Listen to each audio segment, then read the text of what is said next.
Доколку новата влада опстои на ветувањата кои во предизборниот период ги пласираше ВМРО ДПМНЕ, таа треба да укине над 130 државни институции и да отпушти околу 16.000 вработени, анализира Радио Слободна Европа. Во јавниот сектор активни се вкупно 1371 институција, вклучително министерствата во кои активно се вработени 128.879 луѓе.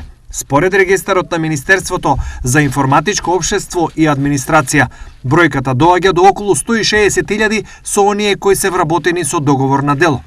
Досегашната влада располагаше со 16 министерства и 20 министри, а ВМРО ДПМНЕ вети зголемена функционалност и подобро работење на државните институции низ реорганизација.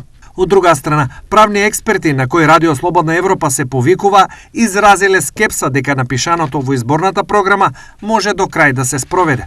Реформите се неопходни за да се промени 30 годишната пракса, но за тоа е неопходна силна политичка волја, особено за реформата да биде усвоена на почетокот на мандатот на новата влада, вели професор Борче Давидковски од Правниот факултет во Скопје.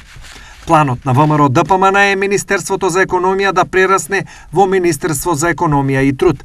Сегашното Министерство за труд и социјална политика да стане Министерство за социјална политика, демографија и млади, а во Министерството за култура да се додаде и секторот туризам.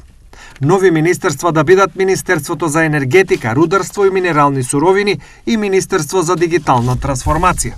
Според професорот Давидковски, ова значи: тоа е еден начин за ослободување на превработеноста и препартизираната администрација, која што е кочничар на сите реформи.